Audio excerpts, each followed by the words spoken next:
Hi అండి, welcome to Jyothish kitchen. ఈరోజు మన కూర పెసరపప్పు మెంతికూర అండి. అవునండి, కందిపప్పులో కంటే పెసరపప్పులోనే మెంతికూర చాలా కమ్మగా ఉంటుంది. ఎలా చేయాలో తయారీ విధానం చూసేద్దామండి.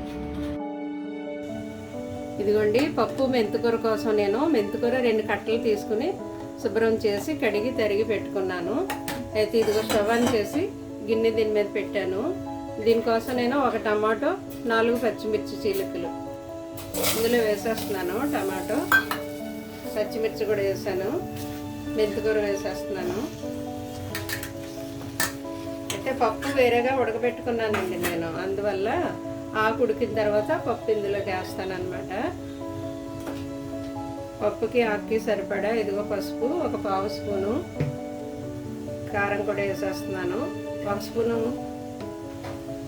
1/2 స్పూన్ వేస్తున్నానండి, ఎందుకంటే పచ్చిమిర్చి ఎక్కువ వేసాను కదా, అందువల్ల 1/2 స్పూన్ వేసాను. పప్పు కాబట్టి ఎక్కువ కారం అవసరం లేదు. ఇదిగో సాల్ట్ కూడా 1/2 స్పూన్ వేసాను సరిపడా. అయితే ఇందులో వాటర్ వేసేస్తాను. ఇప్పుడు ఇది ఉడికిన తర్వాత పప్పు ఇందులోకి తిరగేయడమేనండి. ఈ ఆకు శుభ్రంగా ఉడికిపోయిన తర్వాత పప్పు ఇందులోకి వేసి తర్వాత తాలింపు చేద్దాం.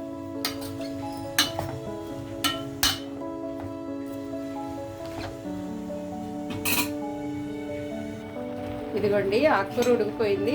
ఇందులో పప్పు వేసేస్తున్నాను నేను. పెసరపప్పు ఉడకబెట్టి ఉంచుకున్నాను, ఆకులో వేసేస్తున్నాను. ఇది ఒక 10 మినిట్స్ అలాగా ఉడికిన తర్వాత తాలింపు చేద్దామండి.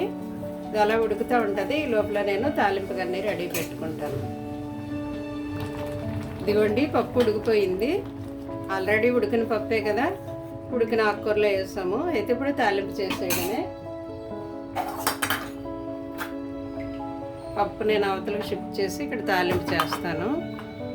ఈ తాలింపు కోసం నేను ఇదిగోండి వెల్లుల్లి, ఎండుమిర్చి, జీలకర్ర, ఆవాలు, కొత్తిమీర, కరివేపాకు వేయట్లేదు ఆకుకూరని, కొత్తిమీర టేస్ట్ కోసం వేస్తున్నానండి. ఉంటే వేసుకోండి, లేకపోతే లేదు.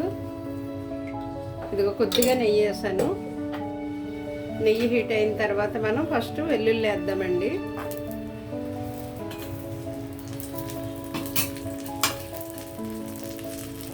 కొద్దిగా వెల్లుల్లి వేగిన తర్వాత ఇవన్నీ వేసేద్దాం. జీలకర్ర, ఆవాలు, ఎండుమిర్చి, ఇవి కొంచెం వేగాక కొత్తిమీర వేద్దాం.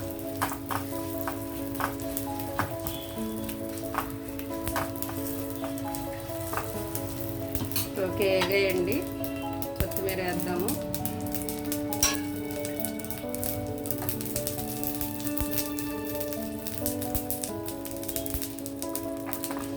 మరి మాడిపోకూడదు, చూసుకోండి.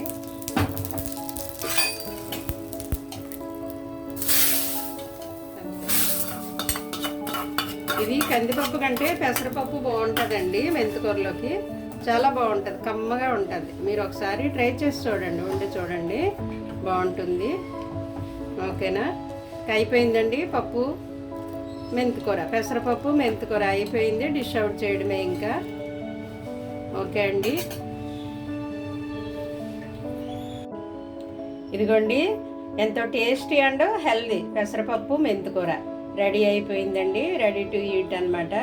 థ్యాంక్ యూ అండి, thank you for watching. Subscribe చేయడం మర్చిపోవద్దు, లైక్ చేయండి, షేర్ చేయండి. Thank you.